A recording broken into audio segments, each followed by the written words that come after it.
କାରଣ ଯାଇଥିଲି ଖାଇବା ପାଇଁ କିନ୍ତୁ ପରିସ୍ଥିତି ଖରାପ ଦେଖିଲି କାହିଁକିନା ମୁଁ ଗୁଣ୍ଡ ବି ଖାଇପାରିବି ନାହିଁ।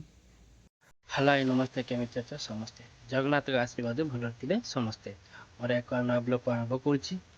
ବର୍ତ୍ତମାନ ଟାଇମ୍ ହେଲାଣି 1:53।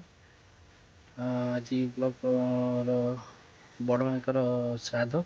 ଚାଲନ୍ତୁ କ'ଣ କ'ଣ କାମ ଚାଲିଛି ଜାଣିଛନ୍ତି ତ। ମୋର ଫାଷ୍ଟ ଭିଡ଼ିଓରେ ଆପଣ ଦେଖିଥିଲି ମୋର ଅବସ୍ଥା କ'ଣ ଥିଲା, ମାଡ଼ି ନହେଲେ ମୁଁ ଚାଲିପାରିବିନି।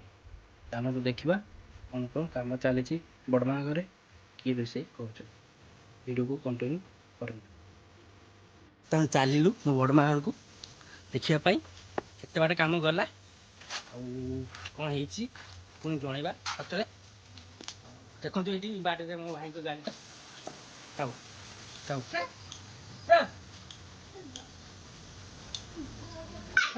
ଇଏ ହେଉଛି ମୋ 3 ନମ୍ବର ବଡ଼ ମା।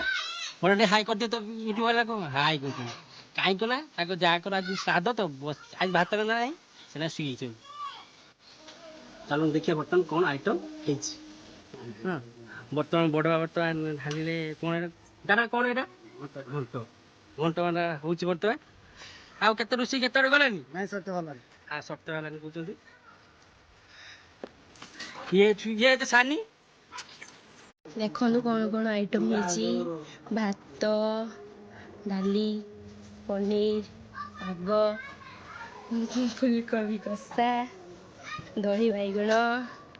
ତାପରେ ରେଡ଼ି ଖାଇବା ପାଇଁ ଆସିଗଲୁ। କାରଣ ଯାଇଥିଲି ଖାଇବା ପାଇଁ କିନ୍ତୁ ପରିସ୍ଥିତି ଖରାପ ଦେଖିଲି କାହିଁକିନା ମୁଁ ଗୁଣ୍ଡ ବି ଖାଇପାରିବି ନାହିଁ। ଆପଣ ତ ମୁଁ କହିଛି ଭିଡ଼ିଓ ମାଧ୍ୟମରେ ଆପଣଙ୍କୁ ଫାଷ୍ଟ ଆପଣ ଡାଲିଟେ ଧୋଇବି ବର୍ତ୍ତମାନ। ଦେଖନ୍ତୁ ଖାଇବା ପାଇଁ ଟେଷ୍ଟ ହେଇଛି ଆପଣ ଜଣାଉଛି।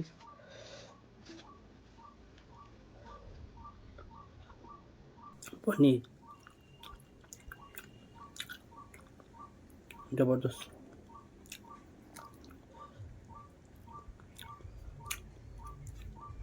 ସବୁ ପ୍ରକାର ଟେଷ୍ଟ।